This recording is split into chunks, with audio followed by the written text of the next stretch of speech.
Bristol Community College, Mathematics with Dan Avedikian, Math 132, Calculus with Applications, Section 14.1, Problem 6. This is problem number 6 from Section 14.1. It says, consider the function f of x equals 48x cubed plus 8x squared plus 3 all over x squared. Find the absolute maximum and absolute minimum on the interval from -1 to +1. Now, what makes this one a little tougher than some of the others is the first step of taking the derivative. Because it has a denominator, you're either going to have to do some fancy algebra or you're going to have to apply the quotient rule. But if you use the quotient rule, solving for x when you set it equal to 0 is kind of tough. So I'm going to go with the fancy algebra option. So to take the derivative, let me just start by, no f prime yet.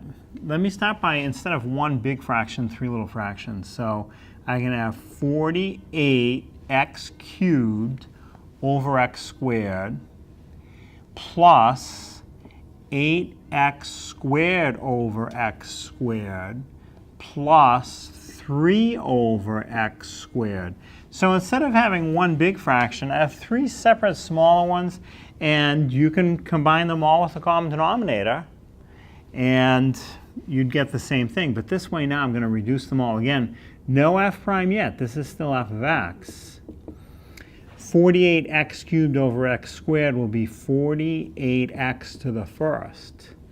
8x squared over x squared, I can cancel the x squares and just have 8. And then 3 over x squared, since I'm going to have to take the derivative, I don't want to leave the x squared in the denominator. Let me write that as 3x to the -2. By using a negative exponent, I can bring my variable up into the numerator.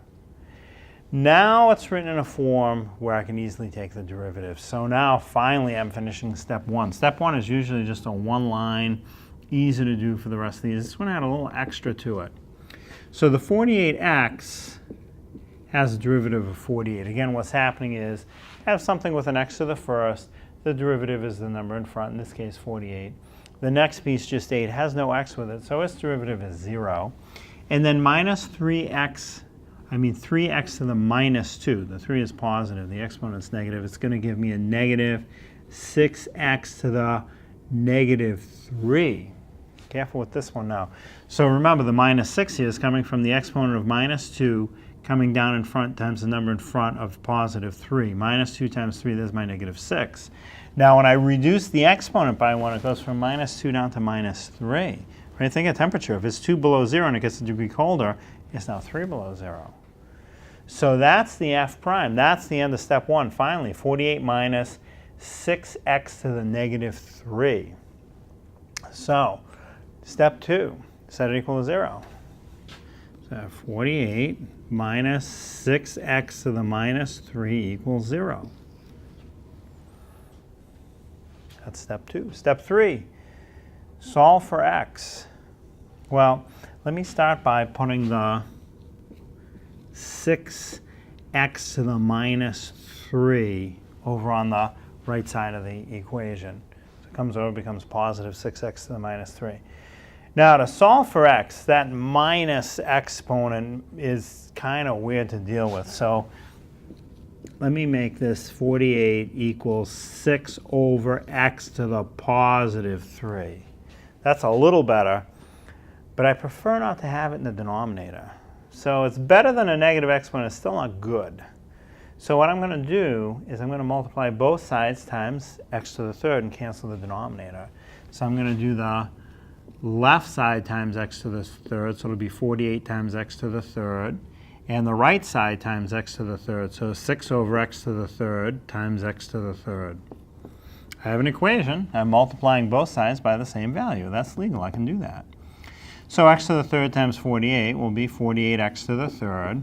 Or you could keep x to the 3rd 48, but it's more traditional to put the number in front.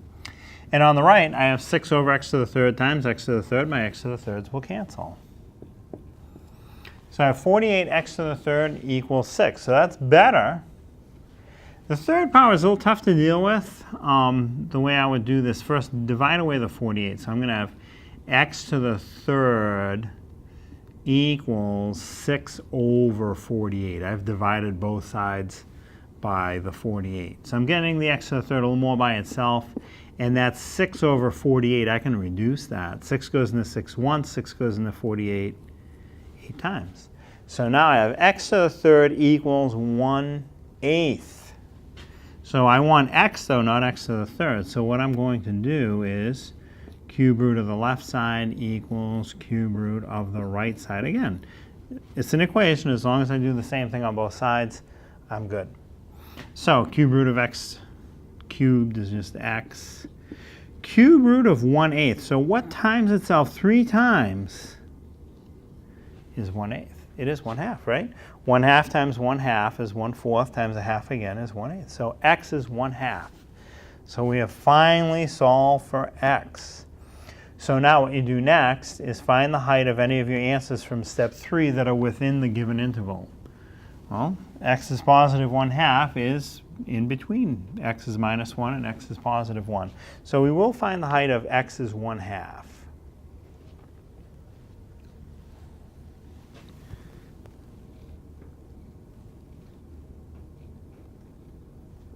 So f of 1/2. So remember, the original f of x is this awful looking thing. So I'm going to have 48 over 1/2 cubed, is 48x cubed, plus 8x squared. So 8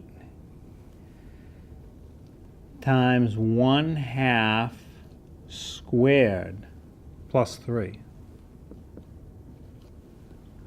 over x squared. So over 1/2 squared. Now that looks terrible. It's not as bad as you'd think. So let's simplify it down a little bit. F of 1/2. So on top, 48 times 1/2 cubed. So 1/2 cubed is 1/2 times 1/2 times 1/2 again. So it goes 1/2, 1/4, 1/8. So it's 48 times 1/8. And then 8 times 1/2 squared. So 8 times 1/2 times 1/2. So 1/2 times 1/2 is 1/4 plus 3. And then 1/2 squared on the bottom. 1/2 times 1/2 is 1/4. So let's simplify it down a little bit more. F of 1/2 is 48 times 1 over 8. Well, the 8 and the 48 will reduce to 6. And then 8 times 1/4. Well, that'll reduce to 2. 8 times 1/4 is 2, plus 3. You have a 1/4 in the denominator. So f of 1/2 is, so on top, 6 plus 2 is 8. 8 plus 3 more is 11, so I have 11 over 1/4. And remember, when you have a fraction in the denominator, what you do is invert it, or in other words, flip it. The 1/4 becomes 4 over 1. And I multiply 11 times 4 over 1, or 11 times 4, really, is 44. So now that's the height, the y value that goes with an x value of 1/2. So now the fifth step is find the height of either end of the endpoint of the interval. So the first endpoint of the interval was -1. So f of -1. So I'll go back to my f of x, 48x cubed. So 48 times -1 cubed. Then plus 8x squared. So plus 8 times -1 squared plus 3. Over x cubed, so over -1 squared. Oh, I said cubed, I meant to say squared. So now the -1 isn't too bad. -1 cubed is -1 times -1 times -1 is -1 times the 48 in front. -1 times 48 is -48. The next piece, 8 times -1 squared. -1 squared, -1 times -1 is +1 times the 8 in front. So +1 times 8 is +8 plus 3. And then in the denominator, -1 squared. So -1 times -1 is +1.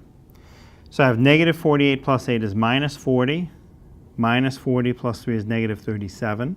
Over 1 is -37. So I have two heights now, 44 and -37. One more to find. The right end of my given interval is positive 1. It said find the absolute maximum, absolute minimum between negative 1 and positive 1, so I found negative 1. F of positive 1 equals, so you're going to have 48x cubed is 48 times 1 cubed, plus 8x squared is 8 times 1 squared, and then plus 3. And in the denominator, x squared, so positive 1 squared. So as I do this math, I have 1 cubed times 48. That's 48. 1 squared times 8. That's going to be 8. And then plus 3. 1 squared underneath, 1 times 1 is 1. So 48 plus 8 is 56. 56 plus 3 more is 59. 59 over 1 is just 59. So finally, the last step, step 6, state the absolute maximum, absolute minimum. So the absolute maximum is the biggest value between positive 44, negative 37, and positive 59. Well, 59 is the biggest of those values. And the absolute minimum, and your choices are 44, negative 37, or 59. Well, negative 37 is the smallest. So after a good amount of work and a lot of fractions, you surprisingly get whole number answers. Absolute maximum of 59 and absolute minimum of negative 37.